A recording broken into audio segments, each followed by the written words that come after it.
Hello everyone, welcome to the Exia IAS academy. तो चलिए देखते हैं कौन से इम्पोर्टेंट न्यूज़ आर्टिकल हैं जो रेलेवेंट रहेंगे एग्ज़ाम पर्सपेक्टिव से। एडमिशन ओपन है, आप हमारे फाउंडेशनल कोर्स से जुड़ सकते हैं जिसमें हम आपको कम्प्रिहेंसिव कवरेज प्रोवाइड करेंगे पूरे सिलेबस का, और सिलेबस के हिसाब से ही स्टडी मटेरियल दिया जाएगा। रेगुलर टेस्ट कंडक्ट कराई जाएंगी। वीकली टेस्ट रहेगा 50 एमसीक्यू का, जिससे आप क्या कर सकेंगे, जो भी आपने पढ़ा है उसको आप टेस्ट कर पाएंगे। प्लस जो क्वेश्चन का पैटर्न होता है वो समझ पाएंगे। प्लस सिलेबस के हिसाब से चीज़ें किस तरीके से पूछी जाती है वो समझ पाएंगे। प्रीलिम्स क्लियर होने के बाद मेंस आंसर राइटिंग प्रैक्टिस भी करवाई जाएंगी ताकि आप बेटर आंसर लिख पाए। जो भी गाइडेंस रहेगा वो एक्सपर्ट एंड एक्सपीरियंस फैकल्टी के द्वारा दिया जाएगा। वन ऑन वन मेंटोरिंग के तहत आपके जितने भी डाउट है उनको कैटर किए जाएंगे। टेस्ट रिगार्डिंग हो, स्टडी मटेरियल रिगार्डिंग हो, क्लास रिगार्डिंग हो, anything. In house library facility available है जिससे जुड़ के आप अपने प्रिपरेशन को और बेटर बना सकते हैं। फर्दर डिटेल में जानने के लिए कांटेक्ट कर सकते हैं हमारे ऑफिशियल कांटेक्ट नंबर जो है 6002417488। तो चलिए देखते हैं आज का पहला आर्टिकल। टोटल 2 आर्टिकल है और उसमें हम पहले आर्टिकल और दूसरे आर्टिकल दोनों को ही पूरी बारीकी से समझने की कोशिश करेंगे। तो ब्रिजिंग इंडियाज न्यूमेरेसी गैप। तो जो इंडिया का आपका लिटरेसी एंड न्यूमेरेसी का जो गैप है वो इंडिया के लिए एक चिंता का विषय होके रखा है। तो अभी इस जो आर्टिकल है इसका main argument and substantive part क्या है कि जो फाउंडेशनल आपकी लर्निंग होती है, तो फाउंडेशनल लर्निंग में क्या होता है, आपकी एक तो लिटरेचर को समझना या फिर जो आपके वर्डिंग्स है उसको समझना, और दूसरा है जो कैलकुलेशन का पार्ट है, मैथ्स को समझना। एडिशन हो, सब्सट्रैक्शन हो, डिवीजन हो, मल्टीप्लिकेशन हो, तो इनको समझना। तो अभी क्या था, फाउंडेशनल लिटरेसी में आपके और न्यूमेरेसी में दोनों में ही हमारा जो परफॉर्मेंस था हमारे देश का, हमारे बच्चों का, वो वीक था। और उसी की वजह से क्या है, निपुण जैसे इनिशिएटिव लिए गए, निपुण भारत, जिसमें आपके लिटरेसी में और न्यूमेरेसी में जो क्लास 3 के बच्चे हैं, अप टू क्लास 3, उनके ऊपर ज़्यादा फोकस किया गया हैवीली। और इससे ये रिज़ल्ट निकल के आया कि जो लिटरेसी में बच्चे हैं उन्होंने बेटर परफॉर्म करना स्टार्ट कर दिया। लेकिन जो मैथ्स का कैलकुलेशन है या फिर न्यूमेरेसी है, उसमें जो बच्चे हैं उनका जो वीकनेस है 3 के बाद वो कंटिन्यू रहा। तो डेफिशिट दिखा गया इन मैथमेटिक्स, स्पेशली जो आपकी गैप है न्यूमेरेसी गैप, वो अपर प्राइमरी क्लासेस में 5 से 8, उसके नीचे तक तो ठीक था, लेकिन 5 से 8 तक जो गैप है वो ज़्यादा दिखने लगा। तो अभी ध्यान रखिएगा, मैथ्स जो है या फिर जो कैलकुलेशन का पार्ट है वो एक बच्चे को एफिशिएंट बनाने के लिए काफ़ी ज़रूरी है। एक स्टूडेंट को एफिशिएंट बनाने के लिए काफ़ी ज़रूरी है जो बेसिक चीज़ें हैं, जो बेसिक आपकी कैलकुलेशंस है। तो अभी इसमें अगर हम असर का रिपोर्ट देखें जो प्रथम एनजीओ के द्वारा निकाला जाता है, annual status of education report 2024 का जो डेटा है वो क्या रिवील कर रहा है, एक स्टार्क आपका कॉन्ट्रास्ट को दिखा रहा है कि 48.7% जो स्टूडेंट है क्लास 5 के, वो फ्लुएंटली अभी रीड कर पा रहे हैं। पहले ये नंबर जो था कम था, निपुण भारत के बाद ये जो नंबर है ये बढ़ा। लेकिन जो बेसिक कैलकुलेशन है, बेसिक डिवीजन जो है वो सिर्फ 30% बच्चे ही कर पा रहे हैं। तो इससे हम समझ सकते हैं कि सिचुएशन जो है कितना ग्रीम है कि 70% जो बच्चे हैं वो मैथ्स को सॉल्व ही नहीं कर पाते हैं, मैथ्स का क्वेश्चन को सॉल्व नहीं कर पाते हैं। तो इसीलिए कोई भी स्टेट, इसमें रिपोर्ट में, असर का रिपोर्ट में है, no Indian states reports better numeracy outcome than literacy outcomes. तो इसमें अभी जो प्रॉब्लम है वो एक स्ट्रक्चरल जो फ्लो है उसका एक आपका जो प्रॉब्लम है वो इसमें बताया गया है। तो एक तो मैथ्स समझने के लिए लैंग्वेज की काफ़ी ज़रूरत है, मैथ्स का लैंग्वेज समझ में आना, जो साइंस है, सिंबल्स है, उसको समझ में आना। पार्शियल अंडरस्टैंडिंग अगर है मैथ्स के ऊपर, तो उससे क्या है, आपकी पार्शियल प्रोग्रेस ही होगी। और मैथ्स में क्या है, ऐसे आप जैसे हायरार्की में मैथ्स को समझना काफ़ी ज़रूरी है। Mathematics is hierarchical. हायरार्कियल मतलब क्या, हम छोटे नंबर को पहले प्लस माइनस करने सीखेंगे, उसी के बाद हम डिवीजन में, मल्टीप्लिकेशन में जाएंगे, और उससे आगे हम जो भी बड़े कॉन्सेप्ट्स हैं वो समझ पाएंगे। तो मैथ्स में अभी क्या है, आप सीधे बड़े कॉन्सेप्ट्स को समझ नहीं पाते हैं, जबकि लिटरेसी में ऐसा नहीं हो सकता है। लिटरेसी में क्या है, अगर कोई कोशिश करे, पढ़े, रीड करे तो उसे समझ में आ सकती है। तो अभी मैथ्स में वैसा नहीं है। मैथ्स में आपको छोटे से नंबर सीखना, सिंबल सीखना, छोटे छोटे सब्सट्रैक्शन, एडिशन करना, उसके बाद डिवीजन में जाना, उसके बाद मल्टीप्लिकेशन करना, इस तरीके से आगे बढ़ता है। तो अगर कोई भी फाउंडेशनल कॉन्सेप्ट मिस होता है छोटे क्लासेस में, तो वो आगे जाके, जैसे अभी 5 से 8 तक में आप 30% सीख सकते हैं, 70% जो है लोगों की, बच्चों की डिफिशिएंसी है। तो ये 70% बच्चों को अगर बेसिक अच्छे से नहीं सिखाया गया, तो ये जो बच्चे हैं इनका पोटेंशियलिटी लूज हो जाएगा। ये आगे जाके आपके 8, 9, 10 जब पहुंचेंगे, या फिर हायर सेकेंडरी, ग्रेजुएशन में जब पहुंचेंगे, तब इनको दिक्कत फेस करनी पड़ेंगी। इवन प्लेस वैल्यू समझ में नहीं आता है। तो जो फ्यूचर कॉन्सेप्ट्स है, डेसिमल निकालना, वो और भी नहीं सकेंगे, इनएक्सेसिबल हो जाएगा। तो ये एक स्ट्रक्चरल जो हम फ्लॉ देख सकते हैं। दूसरा है पेडागोजिक प्रॉब्लम। तो पेडागोजी क्या, पढ़ाने का जो प्रॉब्लम है। तो पढ़ाने में क्या है, कोई भी स्कूल में जो थ्रस्ट है, जो जोर है, वो दिया जाता है फिनिशिंग द सिलेबस, सिलेबस को फिनिश करना या बुक को फिनिश करना। और इसमें क्या होता है, स्टूडेंट को जो बेसिक कंसेप्ट सिखाने होते हैं वो बाईपास हो जाता है, या फिर उनको जो बार बार सिखाना होता है वो नहीं सिखा पाते हैं, क्योंकि सिलेबस ख़त्म करना भी एक टारगेट बन जाता है। और इसी के साथ दूसरा प्रॉब्लम ये भी है कि जो भी चीज़ें स्कूल में सिखाई जाती है, मैथ्स, वो काफ़ी एब्स्ट्रैक्ट तरीके से सिखाया जाता है कि एक पर्टिकुलर मैथ्स का रियल वर्ल्ड में क्या सोल्यूशन उसका हो सकता है, रियल वर्ल्ड में उसका क्या इस्तेमाल रहता है, वो सिखाना ज़्यादा ज़रूरी है स्कूल मैथ के साथ, कि किस तरीके से school math real life applications में आएगा। तो इसका भी एक कंप्लेन हम देख सकते हैं कि अभी हमने भी जो भी पढ़ा, तो पर्टिकुलर मैथ्स ये कहाँ इस्तेमाल होता है, ये सभी चीज़ें हम अभी भी कंफ्यूज रहते हैं। और इससे क्या होता है, मैसिव फेलियर हम देख सकते हैं in maths and science at the board level. ज़्यादा से ज़्यादा बच्चे जो फेल हो जाते हैं और हायर एजुकेशन में एंट्री नहीं ले पाते हैं। और इससे क्या है, हमारी हायर एजुकेशन का जो सक्सेस रेट होता है वो कम हो जाता है। अभी प्री 2020 में अगर देखें, इसका थोड़ा हिस्टोरिकल इवोल्यूशन देखते हैं। तो प्री 2020 एरा में, प्री 2020 का एरा एनईपी का है, तो प्री 2020 एरा में क्या था, राइट टू एजुकेशन एक्ट लाया गया 2009। तो इसमें ज़्यादा से ज़्यादा एनरोलमेंट में फोकस किया गया, ना कि इंफ्रास्ट्रक्चर, ना कि लर्निंग आउटकम्स में, कि ज़्यादा से ज़्यादा आपके एनरोलमेंट हो। जब ज़्यादा से ज़्यादा एनरोलमेंट हुआ तो पता चला कि जो लर्निंग गैप है वो काफ़ी बढ़ गई है। तो सिर्फ एनरोलमेंट करना, मतलब क्वांटिटी बढ़ाना इज़ नॉट द गोल। गोल है क्वालिटी एजुकेशन देना। तो इसीलिए एनईपी 2020 आया। एनईपी 2020 बहुत हॉलिस्टिकली चीज़ों को कवर करता है, और इसने आइडेंटिफाई किया कि फाउंडेशनल लिटरेसी एंड न्यूमेरिसी जो है वो एक अर्जेंट नेशनल मिशन है।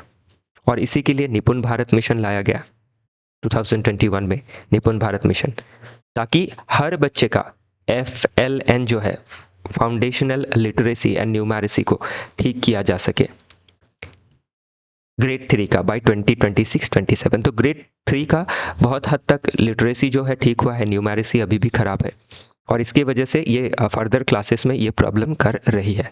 तो करंट स्टेटस अगर देखें तो 5 से 8 के बच्चों का जो लर्निंग गैप है वो हमने ऑलरेडी देखा है। चैलेंजेस क्या है अभी इसमें, तो एक क्यूमुलेटिव डेफिसिट हम देख सकते हैं, इसको कहा जाता है स्नोबॉल इफेक्ट। तो जो स्नोई एरिया होता है ना, उसमें आप एक स्नो का छोटा सा बॉल आप हाथ से बना लीजिए, उसके बाद उसको घुमाते रहिए स्नो के ऊपर, तो वो क्या है, बड़ा होते रहता है। तो मैथ्स में भी स्नोबॉल इफेक्ट है कि आप छोटा बॉल जो है उसको पहले बनाना होगा, मतलब बेसिक कॉन्सेप्ट्स जो है वो देनी होंगी, उसको इम्पार्ट करना होगा। जब बेसिक कॉन्सेप्ट्स इम्पार्ट होंगे तभी एक चाइल्ड क्या कर सकेगा। A child who cannot do addition, जो एडिशन ही नहीं कर सकता है, उससे हम मल्टीप्लिकेशन की एक्सपेक्टेशन नहीं रख सकते हैं।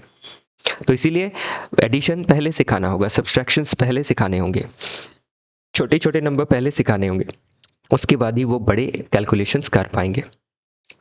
तो करिकुलम जैसे एडवांस होते जाता है, तो जिसने एडिशन ही नहीं सीखा है वो फर्दर हायर क्लासेस में वो बड़े मैथ्स को सॉल्व नहीं कर पाएगा। दूसरा, एक सिलेबस की भी रिजिडिटी रहती है, टीचर के ऊपर प्रेशर रहता है, complete the syllabus on time. तो ये एक प्रॉब्लम है। इससे क्या है, टीचर जो है वो सिलेबस फिनिश करने में ज़्यादा फोकस करते हैं। The transfer problem, students show a two way disconnect, एक टू वे डिस्कनेक्ट है। क्या डिस्कनेक्ट है कि क्लास में जो पढ़ाया जा रहा है रियल लाइफ में कैसे उसको कैलकुलेट करना है। रियल लाइफ में जैसे शॉपिंग में फेल हो जाते हैं, क्लास में अच्छे हैं टेस्ट में, लेकिन रियल लाइफ में कैलकुलेशन नहीं कर पाते हैं। कोई क्लास में बुरे हैं लेकिन रियल लाइफ में आपके कैलकुलेशंस अच्छे कर पाते हैं। कोई दुकानदारी है, छोटा बच्चा है जिसको फैमिली बिजनेस में रखा है, क्योंकि एक बच्चे को हम किसी दुकान में काम में नहीं लगा सकते हैं क्योंकि चाइल्ड लेबर होगा। तो कोई अगर फैमिली बिजनेस में, तो वो देख सकते हैं कि कितनी अच्छी तरीके से बिना, अगर उसने मैथ्स में क्लास में 0 भी पाया है तो वो दुकान अच्छी तरह से चला रहा है। तो एक ट्रांसफ़र प्रॉब्लम देखा जा रहा है। तो उसको हमें गैप को फील करना है कि जो क्लासरूम में पढ़ते हैं उसको हम हमारे स्ट्रीट मैथ में या फिर आपके जो रियल लाइफ प्रॉब्लम है उसमें कैसे इस्तेमाल कर सकते हैं। देन एक प्रॉब्लम है पॉलिसी मायोपिया का। तो पॉलिसी मायोपिया में क्या है, जो आपकी अभी पॉलिसी है निपुण, क्लास 3 तक ही इसको कवर किया गया है, तो ज़रूरी है इसको आगे भी कवर किया जाए। बाकी जो की टर्मिनोलॉजीज है उनको ऑलरेडी एक्सप्लेन किया है मैंने। FLN क्या है, FLN प्लस स्किल हमें देना है। निपुण भारत ऑलरेडी मैंने आपको समझाया है। Teaching at the right level पे समझाना है, ग्राउंड लेवल से। असर मैंने ऑलरेडी बताया, प्रथम NGO द्वारा पब्लिश किया गया एक annual status of education report है। नेक्स्ट देखते हैं, तो हमें जो भी चीज़ें हम पढ़ाते हैं ना, फिलोसॉफिकली देखें तो उसमें हमें प्रैग्मेटिकली इसको देखना है, वास्तविक रूप में इसको देखना है कि वास्तविक में जो भी चीज़ें बच्चे को हम पढ़ा रहे हैं वो रियल लाइफ में कौन सी जगह में काम में आती है। तो स्कूल मैथ को मार्केट मैथ से कैलकुलेट करके हमें देखना पड़ेगा, तभी क्या है जो बच्चे हैं वो सीख पाएंगे। और कंस्ट्रक्टिविज्म से हमें नॉलेज इस तरीके से देना है कि एक बच्चा जो है वो अपने आप को कंस्ट्रक्ट कर सके, क्लास के अंदर, क्लास के बाहर। तो वो चीज़ें हमें समझनी ज़रूरी रहेंगी। नेक्स्ट है मल्टी डायमेंशनल एनालिसिस। ध्यान रखिएगा, किसी भी टॉपिक का मल्टी डायमेंशनल एनालिसिस करना इज़ वेरी नेसेसरी। क्यों? क्योंकि एग्ज़ाम में जब हम आंसर लिखेंगे मेंस में, तो उसको हमें एक पर्सपेक्टिव से नहीं, कई पर्सपेक्टिव से उसको समेटना होगा। तो देखते हैं सोशल डायमेंशन से क्या होगा। तो अभी क्या है, सोशल डायमेंशन से जो इनइक्वालिटी है वो बढ़ रही है, स्पेशली जो डिसएडवांटेज बैकग्राउंड के हैं, जो पुअर बैकग्राउंड, रूरल बैकग्राउंड के हैं। तो उस इनइक्वालिटी को दूर करना होगा, इम्प्रूव करना होगा लाइफ स्किल को, ताकि सोसाइटी में सभी को इक्विटी मिल सके। तो better financial literacy, logical thinking and employability को देना होगा। तो ये सभी चीज़ें कैसे आएंगी? Through better education. इकोनॉमिक अगर हम डायमेंशन इसमें देखें तो फाउंडेशनल न्यूमेरिसी अगर किसी एरिया में ठीक नहीं है तो उससे उसका कॉग्निटिव स्किल जो है वो कम होता है। जो लोग कैलकुलेट कर सकते हैं उनका कॉग्निटिव स्किल अच्छा होता है, लॉजिकल होता है, और उनकी एम्प्लॉयबिलिटी ज़्यादा रहती है। तो इंडिया के डेमोग्राफिक डिविडेंड को ध्यान में रखते हुए ये जो रिस्क है हमारे पास, इसको हमें मिटिगेट करना होगा with in A time bound frame या फिर मैनर। पॉलिटिकल डायमेंशंस अगर देखें तो पॉलिटिकली जो गवर्नमेंट गोल ले रही है उस गोल के साथ बेटर विल भी होना ज़रूरी है, ताकि जिन भी जगहों में फाउंडेशनल लिटरेसी एंड न्यूमेरिसी का वीकनेस है उसको दूर किया जा सके। तो एक पॉलिटिकल विल का ज़रूरत है इसमें। एथिकल डायमेंशन से देखें तो हमें क्वालिटी को ज़्यादा ध्यान देना है ओवर क्वांटिटी। तो राइट टू एजुकेशन सिर्फ हम दे देने से आपका फुलफिल नहीं हो जाता है। अगर बच्चे सिर्फ एनरोल हो रहे हैं और they are becoming literate on paper but not on spirit, तो स्पिरिट में वो आपके लर्न नहीं कर रहे हैं, तो उससे क्या है, जो पर्पज़ है राइट का वो डिफीट हो जाता है। इंटरनेशनल डायमेंशन से देखें तो India even lagging behind countries like Kenya, Vietnam, सब सहारन कंट्रीज जो है वो बहुत क्षेत्र में लिटरेसी एंड न्यूमेरिसी में आगे है। देन हम SDG गोल को अगर कनेक्ट करने चाहे, गोल 4 जो क्वालिटी एजुकेशन के बारे में बात करता है, तो इंडिया अगर इस तरीके से हमने अगर इन सभी चीज़ों को, गैप को फील नहीं किया, तो हम अपना जो टारगेट है बाय 2030 उसको मिस कर देंगे। अगला जो पेज है इसमें हमने सिलेबस का लिंकेज और NCERT से आप क्या पढ़ेंगे उन सभी चीज़ों के बारे में मेंशन किया गया है। तो हर टॉपिक से हम कनेक्ट कर सकते हैं, एथिक्स से, ऐसे पेपर से, जीएस पेपर 3 इकोनॉमी से, जीएस पेपर 2 गवर्नेंस से, जीएस पेपर 1 सोसाइटी से। वे फॉरवर्ड क्या है, जो पॉलिसी है निपुण भारत उसको एक्सटेंड करना है, क्लास 6-8 तक भी एक्सटेंड करना है। करिकुलम को रीस्ट्रक्चर करना ज़रूरी है, जो आपके फ्रैक्शंस है, डेसिमल्स है, रेशियोस है, इन सभी चीज़ों को पढ़ानी ज़रूरी है, other than addition, subtraction, multiplication या फिर डिवीजन। पेडागोजिकल रिफॉर्म लाना ज़रूरी है। तो एक तो पेडागोजिकल रिफॉर्म में हमें एक टीचिंग जो मेथड है उसमें चेंज लानी ज़रूरी है। दूसरा, एक्टिविटी बेस्ड लर्निंग करना है। तो कोई भी चीज़ जैसे एब्स्ट्रैक्ट मैथ्स को पढ़ा रहे हैं तो उसको रियल लाइफ एग्जाम्पल के साथ पढ़ाना ज़रूरी है। जैसे जो टीचिंग लर्निंग के टूल होते हैं ऐसे टूल को इस्तेमाल करना ज़रूरी है, विजुअल्स दिखा के पढ़ाना ज़रूरी है, स्मार्ट बोर्ड का यूज़ करना ज़रूरी है, और रियल वर्ल्ड से एक इंटीग्रेशन करके दिखाना है। लोकल मार्केट में जो जैसे किसी का एग्जाम्पल दिया कि आप जा रहे हो, आपने ऐसा किया, इतने पैसे दिए तो कितने रिटर्न होंगे, लाइकवाइज। और टीचर्स की ट्रेनिंग जो है उसको कंटिन्यूअसली करती रहनी है, क्योंकि लोगों का जो स्किल है वो आउटडेटेड हो जाता है, तो उसको ज़रूरी है कि रीओरिएंट किया जाता रहे, आप स्किलिंग रीस्किलिंग किया जाता रहे। देखते हैं दूसरा आर्टिकल। तो पहला आर्टिकल कंप्लीट हो गया, पूरे हॉलिस्टिकली मैंने आपको समझाया कि किस तरीके से चीज़ों को देखना है। दूसरा जो आर्टिकल है वो बात करता है society must reclaim respect, open dialogue. तो अभी हमारी सोसाइटी में क्या है, ओपन डायलॉग नहीं है, क्लोज डायलॉग है, और लोग जो है वो डिफरेंट आइडियोलॉजी में, डिफरेंट कम्युनिटी में, डिफरेंट एथनिसिटी में, डिफरेंट कास्ट में बटे हुए हैं, और उससे क्या है, जो हमारे देश में इक्वालिटी का कॉन्सेप्ट है वो वायलेट होता है, इक्विटी का कॉन्सेप्ट वायलेट होता है, जो फेटर्निटी का कॉन्सेप्ट है वो वायलेट होता है, क्योंकि हम एक दूसरे को रिस्पेक्ट नहीं करते हैं। हमने जो मान लिया, जो जान लिया, वही हम उसको मान के चलते हैं, हम अदर्स पर्सपेक्टिव को नहीं सुनते हैं। तो इससे क्या है, सोसाइटी में जो इनटॉलरेंस है वो बढ़ता है, जो डेमोक्रेटिक फैब्रिक है वो ख़राब होता है, जो इक्वालिटी का फैब्रिक है वो ख़राब होता है।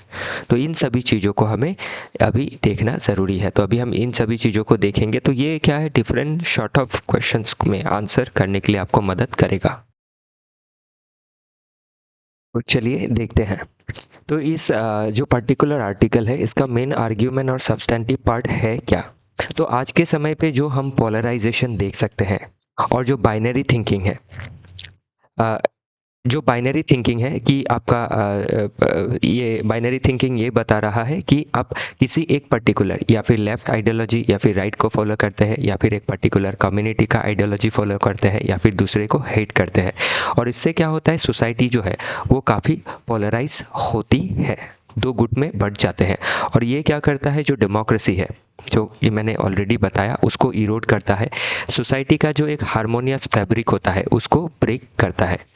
तो इसीलिए नीड क्या है आज के समय पे अगर देखें तो return to the middle path. तो मिडिल पाथ क्या कहता है, एक रेस्पेक्टफुल न्यूट्रल डायलॉग के बारे में बात करता है। तो न्यूट्रल डायलॉग क्या होता है, अनबायस्ड जजमेंट देना, कि आप एक पर्टिकुलर आइडियोलॉजी से बिलोंग करते हैं या फिर एक कम्युनिटी से बिलोंग करते हैं, तो उसमें अगर कोई आपकी कोई बुरी प्रथा है या फिर परंपरा है, आप उसको भी क्रिटिसाइज़ करते हैं, और उसके जो अच्छे हैं उसकी आप गुण बखान करते हैं, तो वही हो गया एक न्यूट्रल डायलॉग, या फिर जो आपके पास क्या है, बायसनेस नहीं है। तो आज के समय पे हम वही देख रहे हैं कि जो लोग हैं वो बढ़ गए हैं, पोलराइज हो गए हैं, थिंकिंग जो है उनकी बाइनरी है, और इसीलिए जो एक डिस्कोर्स है उसका क्राइसिस देखा जाता है। तो डिस्कोर्स मतलब क्या, जो आपके डिबेट हो, डिस्कशन हो, नेगोशिएशंस हो, उसका कोई रास्ता नहीं रहा है। और जिस तरीके से क्या है, मॉडर्न मीडियाज़ डेवलप हो रही है, बहुत ज़्यादा नॉइज़ी जो कंटेंट है वो आ रहा है, और इससे क्या है, आपकी सोसाइटी में एक नॉइज़ी कॉन्टेस्ट भी चल रही है। जो सोसाइटी है वो एक बैटल फील्ड की तरह काम कर रहा है, और जो न्यूट्रलिटी है उसका डेथ हो गया है, कि आप एक पर्टिकुलर चीज़ को ही आप मानते हैं इसीलिए वो सही है, उसमें कोई डेटा या फैक्ट की कोई मतलब आवश्यकता आप नहीं मानते हैं। तो लेफ़्ट वर्सेस राइट, कि मैं लेफ़्ट हूँ, सही हूँ, वो राइट है तो वो राइट के हिसाब से सही है, और दोनों ही क्या है, डिबेट में है, कोई भी समझने में नहीं है, जो एक लेफ़्ट राइट को सुनता है रेस्पॉन्ड करने के लिए, ना कि अंडरस्टैंड करने के लिए। तो इम्पैक्ट ऑन इंस्टीट्यूशंस क्या है, तो जब क्या है, कोई पर्टिकुलर आदमी एक कम्युनिटी को लेके बायस रहता है, आइडियोलॉजी को लेके बायस रहता है, तो जो डिसीजन मेकर्स होते हैं उनका डिसीजंस भी क्या होता है, गलत होता है। या फिर आप इसमें डिफरेंट इंस्टीट्यूशन जैसे जुडिशरी हो, लेजिस्लेचर हो, इनके डिसीजंस में भी क्या है, बायसनेस दिखी जा सकती है। नेक्स्ट है द मैकेनिज्म ऑफ पोलराइजेशन। तो आज के समय पे अगर देखें तो एक हम नया इसमें वर्ड देख सकते हैं, होमोफिली। तो होमोफिली क्या मीन करता है, बॉन्डिंग विथ सिमिलर व्यूज।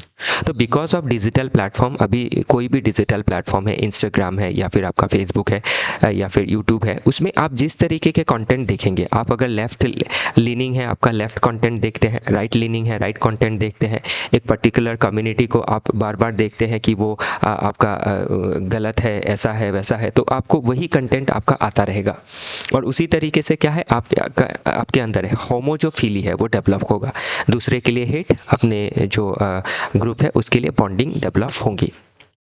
और इसमें अभी आज के सोसाइटी में हम देख सकते हैं कि ऑलमोस्ट सभी लोगों के बीच ये आपका जो एक प्रॉब्लम है वो दिखाई पड़ता है, और जिसके अंदर दिखाई नहीं पड़ रहा है वो हिपोक्रेट है, या फिर उनके जो न्यूट्रल है दिखा रहे हैं लेकिन वो न्यूट्रल नहीं है, वो है स्यूडो न्यूट्रलिटी, मतलब एक फेक न्यूट्रलिटी को दिखा रहे हैं, है तो वो बायस थी। तो ये प्रॉब्लम चल रहा है हमारी सोसाइटी में। तो अभी हिस्टोरिकल थोड़ा इवोल्यूशन अगर देखें तो प्री इंडिपेंडेंस में देखें तो बहुत ज़्यादा डिबेट होता था, लेकिन जो डिबेट होती थी वो काफ़ी रेस्पेक्टफुल थी। जैसे गांधी जी, अंबेडकर जी, नेहरू जी, बोस जी, मॉडरेट्स या फिर जो एक्सट्रीमिस्ट थे कांग्रेस के अंदर, तो उनके अंदर नो डाउट बहुत सारा अमील था, एक दूसरे को वो उनकी जो भी आइडियोलॉजी थी उनको सपोर्ट नहीं करते थे, लेकिन जो भी डिबेट था रेस्पेक्टफुल डिबेट था, एक दूसरे को एटलीस्ट सुनते थे, दूसरे का पर्सपेक्टिव को समझने की कोशिश करते थे। पोस्ट इंडिपेंडेंस में देखें तो जो नेहरूवियन सेकुलर सोशलिस्ट मॉडल था उसको लेके बहुत लोगों का कंसेंसस बना था, जो भी डिसेंट होता था वो पार्लियामेंट में होता था और बहुत रेस्पेक्टफुल होता था, चाहे रूलिंग पार्टी हो या अपोजिशन पार्टी हो। 1990 से 2000 के बीच कोalition पॉलिटिक्स का डेवलपमेंट हुआ, इसमें और ज़्यादा डायलॉग की ज़रूरत हुई, फिर 24/7 न्यूज़ चैनल भी डेवलप होने लगे 2000 ऑनवर्ड्स। लेकिन इससे क्या हुआ, जितना मीडियम बढ़ा डिबेट एंड डायलॉग का, उतना ही ज़्यादा क्या है, जो मिसट्रस्ट है, जो डिसहार्मोनी है वो बढ़ी, जो बायसनेस है वो बढ़ा। और 2010-15 के बाद तो बोलना ही नहीं है, explosion of social media because of Facebook, Twitter, Instagram, whatever it is. तो इसने डेमोक्रेटाइजेशन ऑफ स्पीच तो दिया कि सभी को हक दिया बोलने का, लेकिन उसमें एक इको चैम्बर क्रिएट हो गया, जो होमोफिली मैंने बताया ना कि एक आपका सिमिलर व्यूज़ के साथ लोग जुड़ गए, लोग जो है 2-3 ग्रुप में बढ़ गए और थॉट्स को जो है बाइनरी की तरह देखने लगे। बाइनरी क्या होता है, 0 या 1, दो ही ऑप्शन है। 2016 to 20 में अगर देखें तो ग्लोबल फेनोमेना में भी ट्रम्प को लेके एक आइडियोलॉजी, ब्रेग्जिट को लेके इंग्लैंड में एक आइडियोलॉजी, मोदी वेव को लेके एक आपकी जो कह सकते हैं कि ideology, okay, Covid miss information, ये सभी चीज़ें हम देख सकते हैं। और उसके बाद अगर हम देखें 2020 से 25 के बीच में, तो इसमें जो एक कैंसिल कल्चर है, एक दूसरे को कल्चर को कैंसिल करना, डीप्लेटफॉर्मिंग करना, फिर आपके लेवलिंग करना of neutral voices as anti national, तो वो प्रॉब्लम हम देख सकते हैं। चैलेंज टू द इशू क्या है, क्यों ये हो रहा है, एक तो टेक्नोलॉजिकल जो है एल्गोरिदम जो है वो डिवाइसिव कंटेंट को प्रायोरिटाइज करती है, जो आप देखते हैं उसको दिखाना चाहती है। साइकोलॉजिकली तब आप क्या हो जाता है, होमोफिली हो जाते हैं, एक पर्टिकुलर आइडियोलॉजी से अलाइंड हो जाता है। सोसाइटी में हम अगर देखें तो एक कैंसिल कल्चर, इम्पार्शियल जो जजमेंट है वो नहीं रहता है, पार्शियल जजमेंट दिया जाता है। इंस्टीट्यूशनल अगर देखें तो जो ट्रस्ट है डिफरेंट गवर्नमेंट इंस्टीट्यूशंस में वो इरोड हो रही है। इंडिविजुअली देखें तो लोग जो है chronic stress, anxiety, emotional exhaustion से फाइट कर रहे हैं। अभी इसमें की टर्मिनोलॉजीज को देखें तो मिडिल पाथ जो मैंने ऑलरेडी बताया, मध्यम मार्ग जिसको हमें अपनाना है, बीच का रास्ता लेना है। देन होमोफिली को हमें ख़त्म करना है और एक जो हार्मोनी है उसको हमें लाना है। एपिस्टेमिक ह्यूमिलिटी ये क्या कह रहा है कि हमें एडमिट करना है कि हम इम्परफेक्ट हैं। तो जब होमोफिली होता है ना तो हम क्या करते हैं, अपने सही गलत सभी को बखानते रहते हैं, वो नहीं होना चाहिए। एपिस्टेमिक ह्यूमिलिटी जो है वो रहनी चाहिए। और परफॉर्मेटिव जो सेल्फ जस्टिफिकेशन है, engaging in argument not to find the truth but to signal virtue to one's own tribe और ग्रुप, वो नहीं होना चाहिए। जो है क्योंकि आपका जो ट्रूथ है उसको हमें खोजने की कोशिश करनी चाहिए, ना कि जो हमारी बायसनेस है उसको हमें फीड करना चाहिए। तो वही सभी चीज़ें हम इसमें देख सकते हैं। बाकी इसमें ध्यान रखिएगा, इसमें अगर लॉजिकल एंड फिलोसॉफिकल बेसिस देखें तो इसमें हैबरमासियन एक कॉन्सेप्ट है पब्लिक स्फेयर का, कि पब्लिक स्फेयर को ओपन रखना है पब्लिक डिस्कोर्सेस के लिए। जो डिफरेंट आइडियाज़ है उनको हमें एक्सेप्ट करना होगा, अडॉप्ट करना होगा, उनको सुनना होगा, उनको समझना होगा, ना कि हर आइडिया को हमें हमारे आइडिया के साथ अलाइन नहीं होता है इसीलिए उसे अपोज करनी होगी या काउंटर करना होगा। फिर जो फैलेसी ऑफ फॉल्स डायलामा है कि लेफ्ट सही है, राइट सही है, तो कोई भी आइडियोलॉजी सही या गलत नहीं होती है। स्पेक्ट्रम ऑफ ऑप्शंस हमारे पास है, तो जो भी अभी लेफ्ट की कुछ सही है, राइट की कुछ सही है, दोनों को हमें लेके आगे चलना है।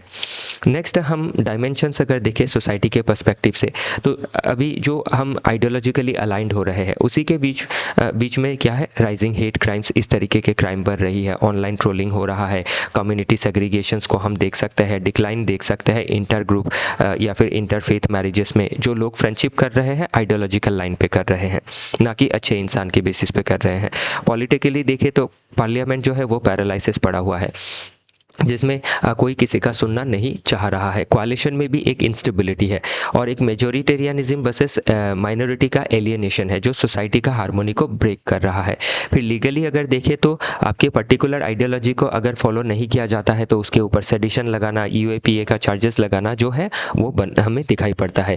एथिकली अगर देखें तो जो हम पढ़े लिखे इंसान हैं उनका ड्यूटी क्या है कि किसी भी चीज़ को अनबायस तरीके से जज करना। Okay, conflict between loyalty versus जो एक आपकी ग्रुप लॉयलिटी है कि सही है गलत है, मेरा ग्रुप में है तो ये सही है, वो हमें नहीं देखना है या फिर वो हमें नहीं मान के चलना है, तो वही चीज़ इसमें कही गई है। ओके, तो इसी के साथ आज का जो डिस्कशन है वो समाप्त होता है। और बाकी इसमें वे फॉरवर्ड में क्या करना है, जेन्युइन एंगेजमेंट को हमें लेना है, न्यूट्रलिटी को रखना है अपने अंदर, डीप लिसनिंग करनी है समझने के लिए ना कि रेस्पॉन्ड करने के लिए, ह्यूमनाइज करना है ओपोनेंट को कि ओपोनेंट हो सकते हैं, आइडियाज़ लोगों की डिफरेंट व्यूज़ हो सकती है, उसको मानना ज़रूरी है। इंस्टीट्यूशनल इंटीग्रिटी को मेंटेन करना ज़रूरी है, जो कोर्ट है या फिर आपकी एग्जीक्यूटिव है, पार्लियामेंट है, इनको बायस के हिसाब से काम नहीं करना है, कॉन्स्टिट्यूशन के जो प्रिंसिपल है कॉन्स्टिट्यूशनलिज्म के हिसाब से काम करना है। ध्यान रखिएगा बाकी आर्टिकल को भी हमने इसी तरीके से रखा है और बाकी 4-5 आर्टिकल होंगी इसमें जो आपको इसी तरीके से देखनी होंगी। ओके, तो इसमें वही सेम फॉर्मूला है। बेटर समझने के लिए पहले आर्ग्यूमेंट को समझे, फिर इसका हिस्ट्री देखें, फिर चैलेंज देखें, फिर जो की टर्मिनोलॉजी से उसको समझे, फिर लॉजिकल एंड फिलोसॉफिकल बेस देखें, फिर इसका डिफरेंट डायमेंशंस को देखें, social, political, legal, ethical, economic, international. फिर इसका आप एनसीईआरटी अगर पढ़ रहे हैं तो कैसे काम में आ सकता है वो आप इसमें देख सकते हैं। Then way forward. तो इसी के साथ अभी का जो डिस्कशन है वो समाप्त होता है। फिर मिलेंगे 26 का जो आज का है वो उसके साथ, ये पेंडिंग रह गया था कल का तो मैंने कवर कर दिया है। हमारे साथ जुड़े रहने के लिए आप सभी का बहुत बहुत धन्यवाद।